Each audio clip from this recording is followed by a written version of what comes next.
Today, I am diving into a laptop that honestly saved my butt last summer. I had a trip in just a few days and my trusty old laptop kind of failed me after like 5 years of being my editing rig.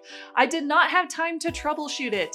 So this baby was in stock at Best Buy and I was just like, I need something that can edit videos ASAP. So I picked up the ASUS ROG Zephyrus G14. This is the 2024 edition and y'all, this thing is a beast and it is super portable and I love it. What's up, s'mores? I'm Shannon Morse and this is the ASUS ROG Republic of Gamers Zephyrus G14. It is a 14-inch laptop with a 3K OLED 120Hz screen, an AMD Ryzen 9 8945HS, the NVIDIA GeForce RTX 4070 laptop GPU, 32 gigs of LPDDR5X RAM, and 1 terabyte of storage on an M.2 NVMe SSD. Whew, that was a lot of numbers. And at $2,000 from Best Buy, this is marketed as a portable gaming and content creation machine. But is it actually worth $2,000? And yes, it's still the same price, even though a lot of prices have gone up because of tariffs. Luckily, this one has not at time of recording. Now, first things first, this platinum white aluminum chassis is very clean and premium looking, even though I have covered mine with stickers. I do that with all my machines. It is 0.63 inches thin, it weighs at just 3.31 pounds, so it's stupidly light for a gaming laptop. Now, given that I am constantly needing an editing machine when I'm traveling, a lightweight, high-performance machine was a requirement, and it needs to be durable, and this CNC machined aluminum is super durable. By the way, I have a kitten now. This is my kitten. She is joining the family, so we are back up to 5 after Starbuck had passed away in January. She is 9 weeks old. She is a climber, obviously, and her name is Zelda, hence the shirt. I thought about naming her Midna though, but I decided Zelda was cuter. Even though it's totally overused, I don't care. She's definitely a Zelda. Now, personally, I don't even use this lighting array, which is on the back. Even though it's supposed to look like extra futuristic and cool, I disabled it for daily use because it doesn't really serve any purpose for me. Okay, you can sit down here. And whenever I'm in hotel rooms or I'm trying to sleep, it's really, really bright. It's not full RGB or anything. It's just this bright white LED array that sometimes like flashes back and forth. Also, just a side note, but I also customize the boot up noise. When the ASUS ROG logo is displayed, it makes this loud like slash noise. I kind of found it disruptive. So also, just a pro tip, you can disable this. You can disable it through the BIOS or via the Armory Crate software. Now, if you are finding this video helpful, a subscribe would mean so much to me. Subscribing is totally free. It helps more of my videos pop up in your YouTube feed. Unsponsored videos like this one where I had to like panic buy a laptop from Best Buy, these are free to watch thanks to my Patreon supporters, my s'mores, and my YouTube channel members. Also, a huge Patreon shout out to my newest s'mores. You can join them and support my channel by going to patreon.com/Shannon Morse to get perks like early video access and my private Discord. Thank you so much to my YouTube members and my patrons for making this video possible. Now, the keyboard is very tactile, it's comfortable, and it's also backlit, but there is no numpad.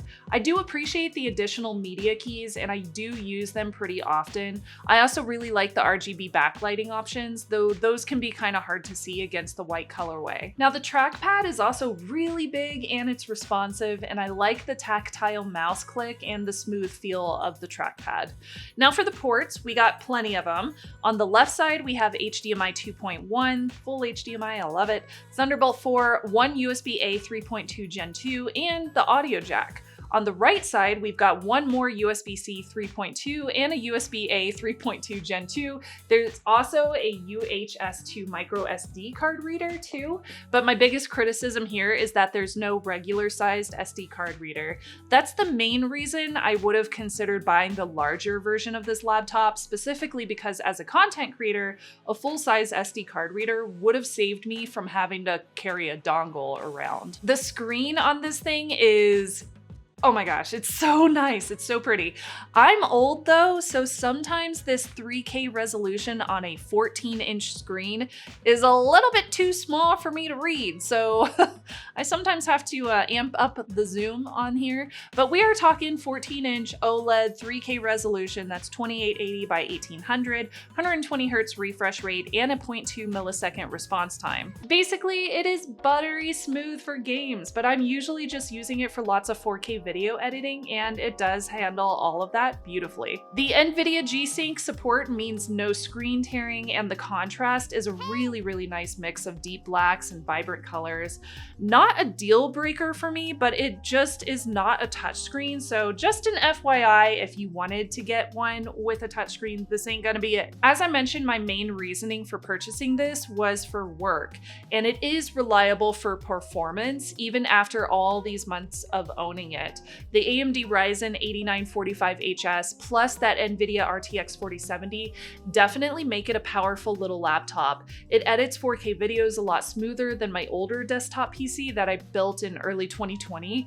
Not a fair comparison, but it is pretty awesome that a little laptop can beat the processing power of a 50-pound tower. Yes, it is that heavy.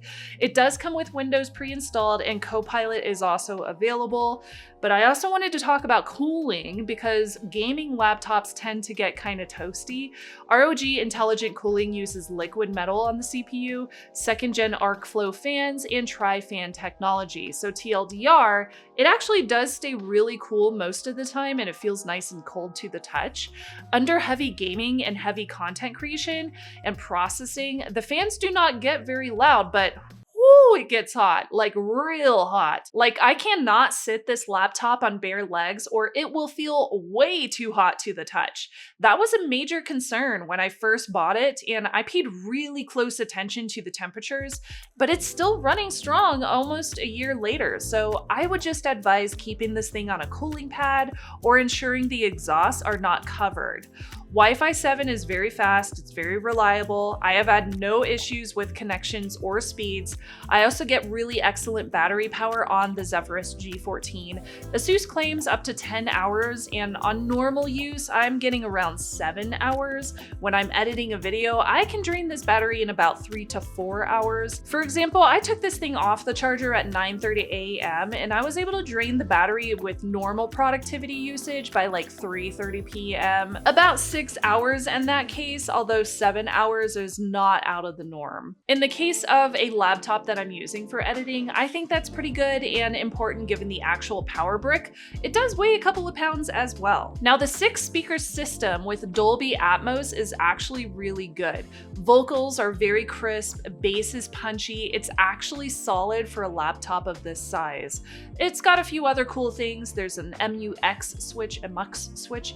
Advanced Optimus means automatic GPU switching for better battery life when you're not gaming. Windows Hello Face Unlock is also included, but there is no fingerprint sensor. So after owning and using this laptop for a nice long time, it does have those drawbacks like the heat, no SD card, the battery life could be better, but overall, I am so happy that I have a lightweight laptop that makes it so much easier for me to get my job done on the go. So should you buy the ROG Zephyrus G14, the 2024 edition, or should you just wait for whatever comes out this year? Now, if you need a portable yet powerful laptop for gaming, content creation, or both, yes, it is not cheap, but the specs and the build quality totally justify the price. And I can definitely speak from experience owning this one since July of last year. Now, if you are strictly gaming and you don't care about portability, you might want to look at a bigger, chunkier laptop for better cooling and better battery life.